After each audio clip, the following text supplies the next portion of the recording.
landscape will look.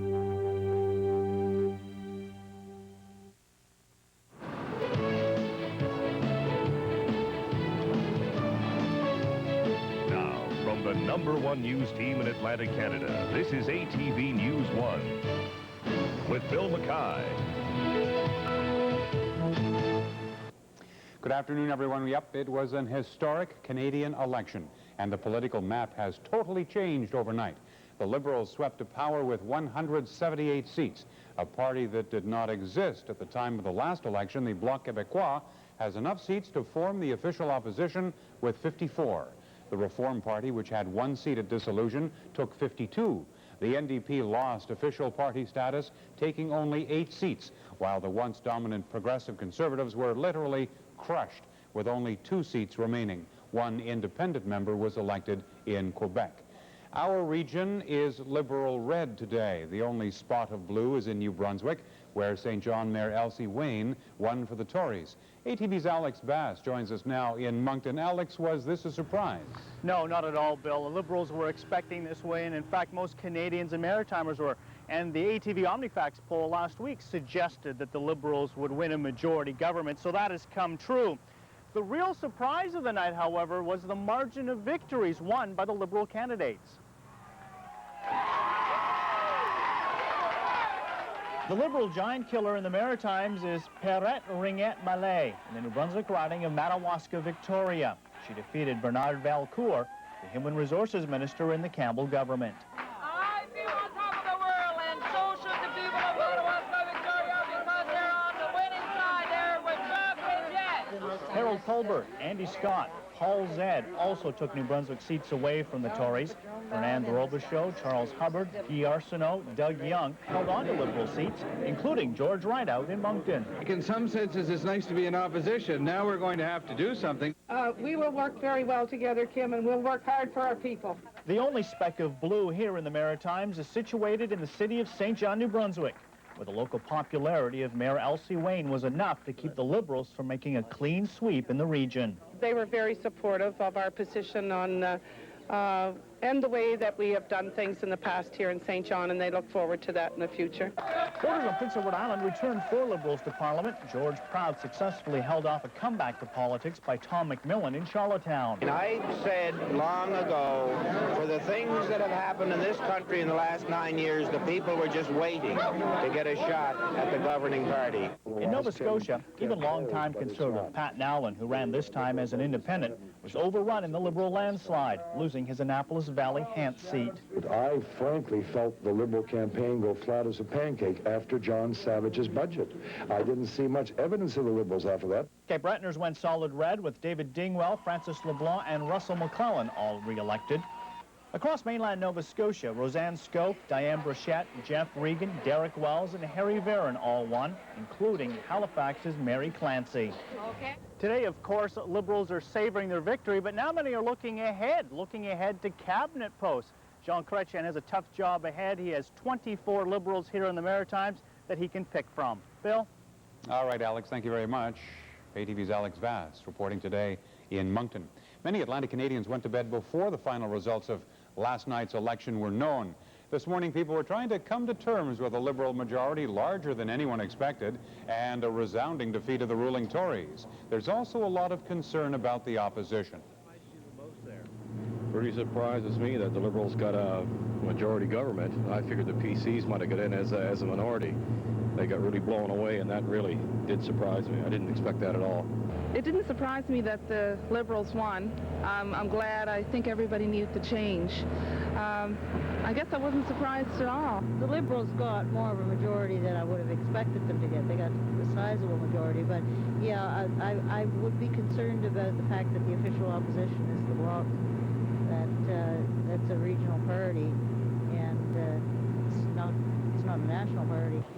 Even though the Liberals won almost every seat in the region, they did it with about 55% of the popular vote. So every second person voted for someone other than the winner. Premier Frank McKenna says having a majority Liberal government committed to job creation and infrastructure is good news for his province. However, McKenna says he has no idea what level of funding to expect from his federal counterparts for those things. Previous government. So very early on, we would like to move a lot of those issues forward on the national agenda. Principally, they concern job creation, trying to get some major projects going that we've been working on for some time, and specifically highway infrastructure. McKenna believes a change in government brings a new sense of hope to the country. New Brunswick Conservative leader Dennis Cochrane says every effort should be put forward to prevent the Bloc Québécois from becoming the official opposition in Ottawa. Cochrane saying the federal Tories would be doing Canada a favor if they formed an alliance with the Reform Party. Prime Minister-designate Jean Chrétien has already begun his duties, taking a phone call this morning from President Clinton. Chrétien toured his campaign headquarters in Shawinigan before leaving for Ottawa. He told reporters he feels like Joe Carter must have felt in hitting the homer in the Blue Jays World Series clincher. ATV's Jonathan Freed has more. The morning after the vote for Ford, Canada's next Prime Minister comes to thank the campaign workers in his riding one last time. I will do my best to be again a very good member of Parliament. By now, everyone's used to the idea that Chrétien had managed to beat the Bloc. But last night, it was Liberal party time. And the time has come to bring the nation together. The Liberals' massive majority took many here by surprise. But the country's next head of government promised not to let that government go to his head. And a majority government is not a blank check. A majority government is an opportunity. And I will work hard every day to earn your respect and your trust. Despite the strong showing by the Bloc Québécois, Chrétien pledged to put Canada's constitutional debate on ice. But our mandate is very clear. We have to concentrate all our efforts on the economy, to create jobs, to have economic growth, to give dignity to the workers who wants to work across this land.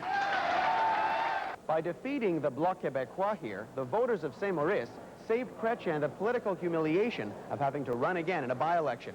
But as one Liberal put it here last night, if Chrétien doesn't perform well for his riding, then he shouldn't expect to get that support next time.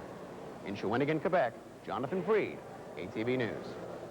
It was the biggest upset of the election, the crushing defeat of the Conservative Party. Even Prime Minister Kim Campbell went down with the Tory ship. It was a humiliating blow for a party that headed into the election with 154 seats.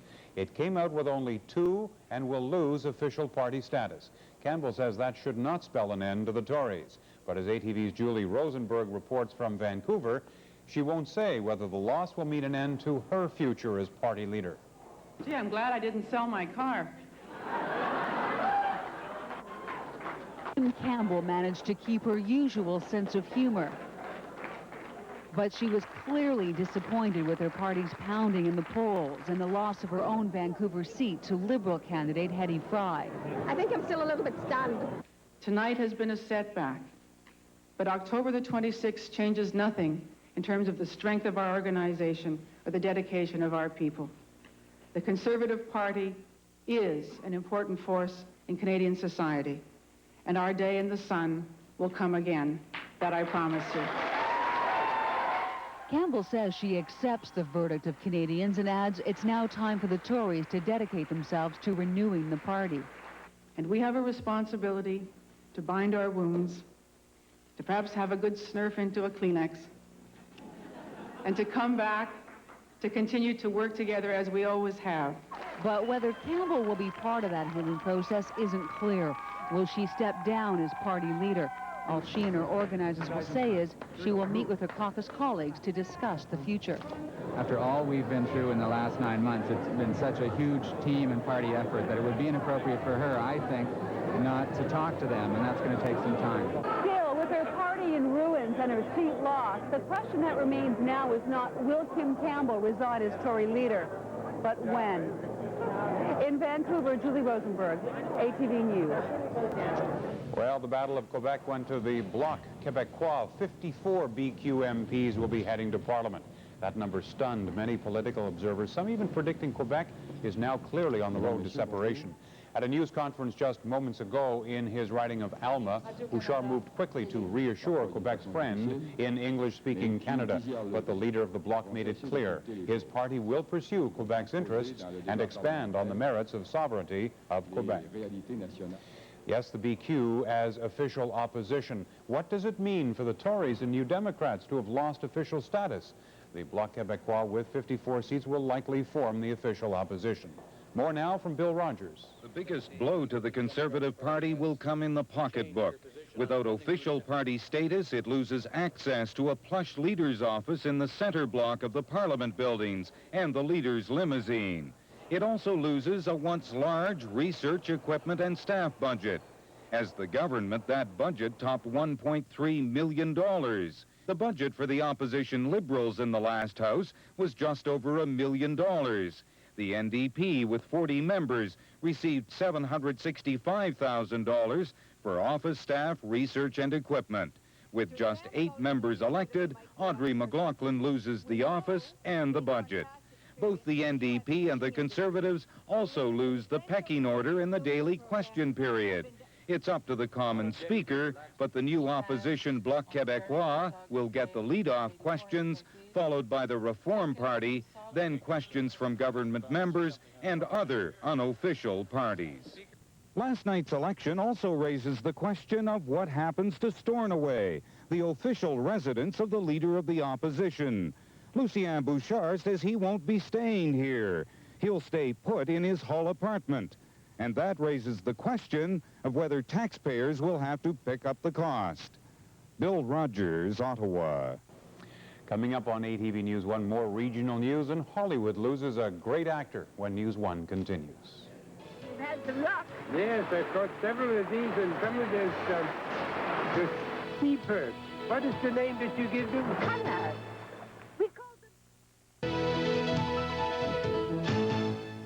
No plea was entered this morning when Roger Romeo Melonson appeared in New Brunswick court. The 56-year-old Dieppe man faces charges in connection with the death of a 16-year-old girl 23 years ago. Melonson was arrested this month after police received a phone tip. He'll remain in custody until his next court appearance in January for a preliminary hearing. A provincial court judge has upheld charges of manslaughter and criminal negligence causing death against the former owners of the Westray coal mine and 2 of its managers. That means the charges against Curragh Resources, Gerald Phillips, and Roger Parry will proceed through the courts. Similar charges were dismissed this summer when Judge Patrick Curran ruled they lacked specific detail. But today, Judge Curran says the new charges are legally valid. In the meantime, lawyers for Curragh and Phillips withdrew from the case, citing the company's receivership and excessive time demands. That does not bother the families, though. I had to think we had to see this happen, yeah, and it came through today. So next week we'll be back at 1:30 and see what happens then. But by the sounds of it, there will be no lawyers present, so we'll have another delay. So, are you worried about that? Not right now, no. It's not known who will represent the accused when the matter returns to court next week. He's been called the perfect villain and the perfect gentleman. Vincent Price, star of stage and screen, has died of lung cancer at the age of 82. Price appeared in more than 100 films, but was perhaps best known for his villainous roles in horror movies. Sherry Sylvester looks back on his long and diverse career. Vincent Price thrilled kids in 1958 with a simple kind of horror as the scientist in an experiment gone wrong. Search for the truth is the most important work in the whole world and the most dangerous. His family fortune came from the candy sold in the lobby. His father was president of the National Candy Company. His grandfather, a bit of a scientist himself, invented baking powder. Vincent Price studied art history at Yale. Art became his hobby, acting his profession. No, my father was a very successful businessman, and I think he thought I was crazy, but I think he also thought that I was very serious about it. And fortunately, the first play that I got in was a huge hit. And that helps. You know, I was in the most distinguished play in New York, Victoria Regina, with Helen Hayes. You've seen me use my whip. His first motion picture contract was signed, his fate sealed in 1938. Oh, it felt wonderful to have $40,000 a year guaranteed.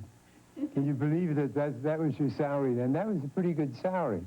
His more than 100 films varied in quality, but the actor is most closely associated with such thrillers as The Fly, The Raven, and The House of Wax. To you, they are wax, but to me, they're creator. 80s audiences saw him sit at the same table as Betty Davis and Lillian Gish in The Whales of August, and heard his voice on Michael Jackson's Thriller. Darkness falls across the land. This is my voice, and my brother had it, too. I think it's something to do with St. Louis, Missouri. Through the years, he maintained his passion for cooking and for collecting art. He bought his first work at the age of 12. I bought a Rembrandt etching for $37.50. Well, that's what they were in those days, but I had $5 down. He has authored several art books, and his on-screen artistry has inspired such movie makers as Batman and Beetlejuice director Tim Burton. His first short was the story of a boy who loved the thrills of a simple scare. The tribute was called Vincent. Vincent Price was 82. That story by Sherry Sylvester. Still ahead on ATV News 1, an expert's analysis of the federal election in a moment. Think of the famous liberal tradition of building a Canada that will always have in mind social justice and economic prosperity. Repair these, use the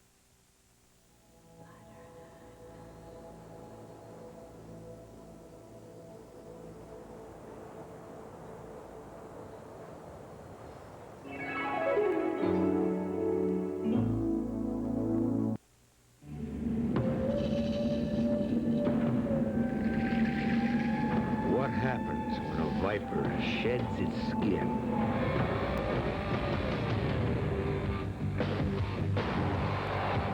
Presenting the new 300 horsepower V10 Dodge Ram.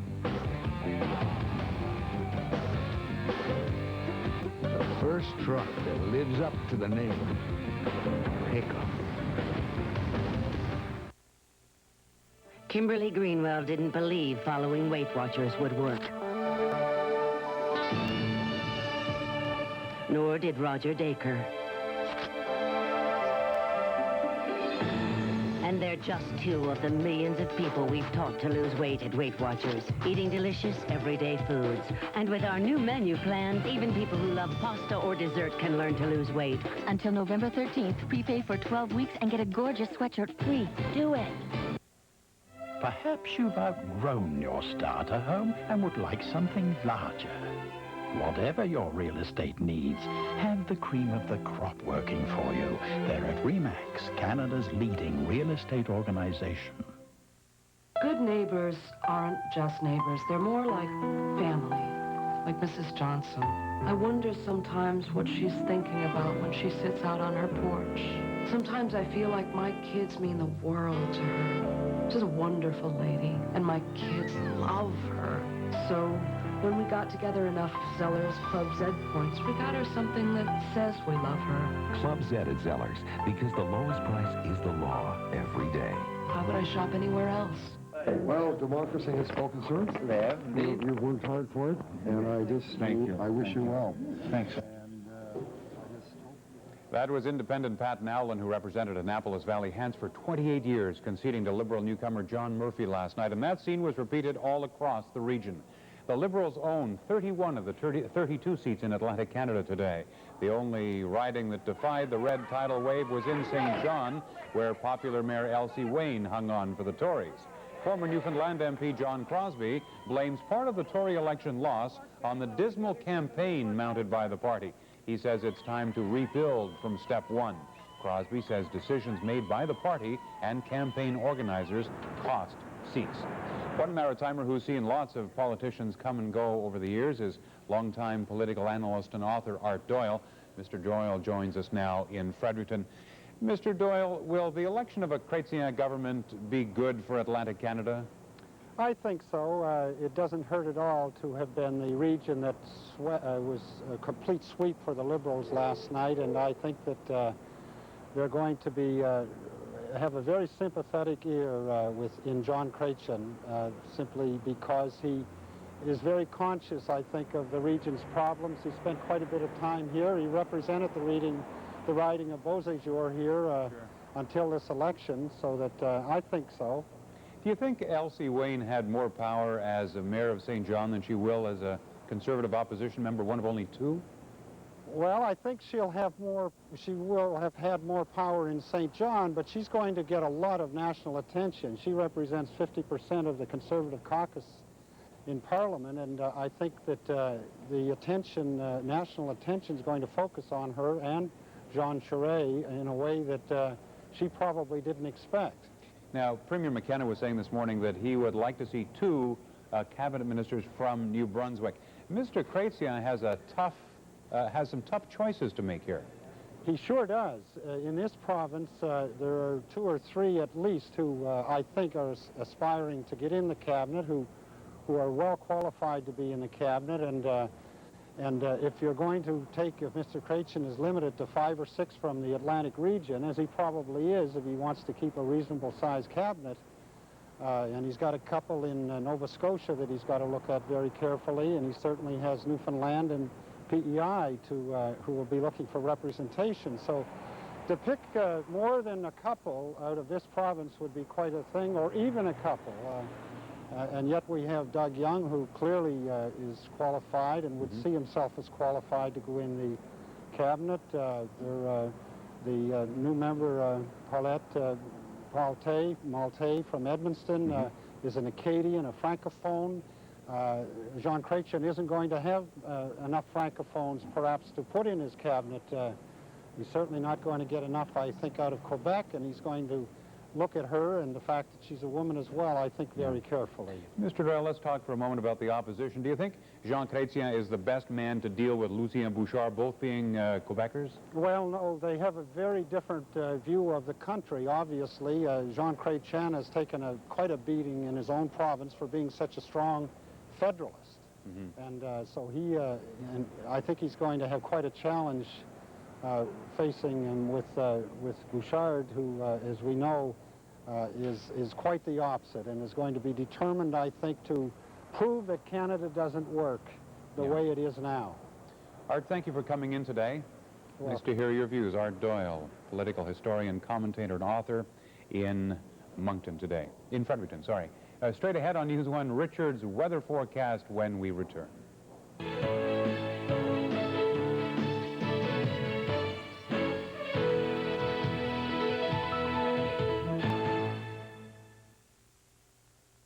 Be part of the excitement. Diane Horner, Queen of Country Line Dance, releases a brand new video, Diane Horner's Country Line Dancing with Style. Learn the latest dance steps with a new attitude. Plus, check out Diane Horner's best-selling video, Country Hip Hop Dancing. In no time, Diane will have you dancing to the latest craze, jammin'.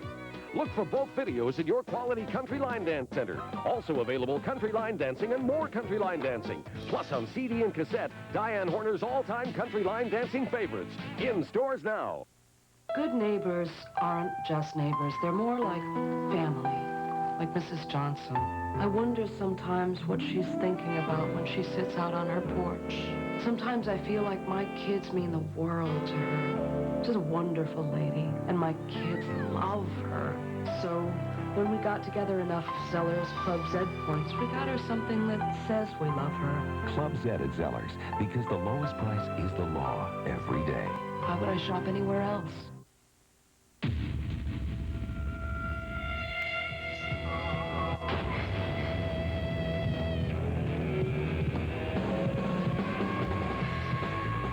Introducing the new 1994 Acura Integra Sports Coupe and Sports Sedan. Not since Hot Wheels have cars been this fun. Track sold separately.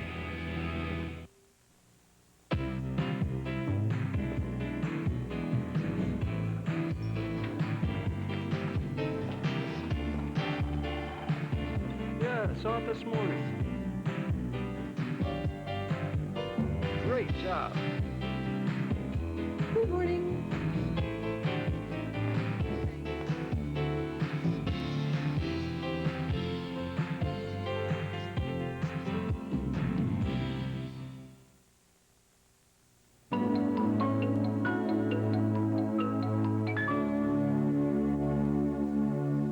beautiful fall day across the Maritimes, and here's Richard with all of the weather news. Well, right now we got an area of high pressure dominating our weather patterns, but as in all the weather forecasts for the maritime regions, things do change. And by tomorrow evening, you're going to need umbrellas. You're going to have to hang on to them because it's going to be warm, wet, windy, wild, woolly, back to that kind of weather. We've been flip-flopping Same around. as last week. Yeah, and the week before that, as a matter of fact, we've had that type of weather. So it looks as though the weather patterns will be changing, but the next 24 hours call for some very, very nice weather out there. So if you want to go outside and enjoy some of the great weather, do it right now because it's going to be changing by tomorrow evening. Satellite picture shows how these systems are developing. One off to the north, northern areas of the Great Lakes, the other one coming up along the eastern seaboard. They're going to link up, hold hands as they move through the maritime regions. That trough of low pressure will be changing the weather patterns by tomorrow. You can see right now the area of high pressure right here over the maritime regions. We've got some cloud over the eastern sections of the map, but that's because of the northwesterly wind picking up some moisture. And for the most part, it looks as though the area of high pressure will be holding up and ridging through the maritime regions right here from the central southern areas of the Great Lakes into the maritime regions for the next 24 hours. But by tomorrow at this time, we'll look at this disturbance starting to get a chance to move up into the maritime regions as it comes along the eastern seaboard. This disturbance is heading off to the northern areas of Quebec. Now, temperatures today will be on the cool side, anywhere between 5 and 7, 8, 9 degrees. It looks like the hot spot in the Maritimes for today will be the Halifax, Dartmouth area, South Shore, all the way around to Barrington Passage, Yarmouth, and Digby. Up to the north, temperature's not too bad either, although it was a chilly morning up there this morning. Tonight's temperatures, again, we're looking at clearing skies with a few cloudy periods here and there. The wind will gradually die down. It was a little on the breezy side this morning. Temperatures between -2 and +2 across the maritime region, so all areas can expect to see some frost.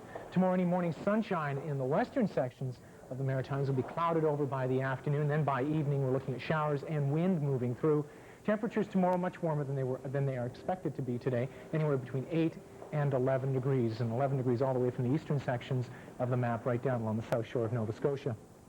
And as far as the systems go, well, we have sort of a triumvirate of fronts and these two low-pressure disturbances, the one we saw on the satellite map moving off into northern Quebec and the other one down the south along the eastern seaboard. Urban temperatures across Canada show a warming trend in through the western sections of the map and the southern areas of Quebec and into the Maritimes, but it looks as though the central areas of the map, 3 to 7 degrees, a little on the cool side. Mixed bag for Thursday, Friday, and Saturday. Thursday, a bit of a washout, mild temperatures, and then for Friday and Saturday, some sunshine, some clouds, and scattered showers with warm temperatures. That's your forecast. Now back to you, Bill. Thank you, Richard. Coming up tonight on Live at 5, the Phantom of Pepyswick. Legend has it a British soldier shot for desertion in 1835 still roams our maritime shores. It's another chilling Bill Jessam ghost story tonight at 5. And, of course, at 6, we'll wrap up what has proven to be an historical Canadian election tonight at 6. Thanks for joining us today, everyone. Have a great day. See you here again tomorrow.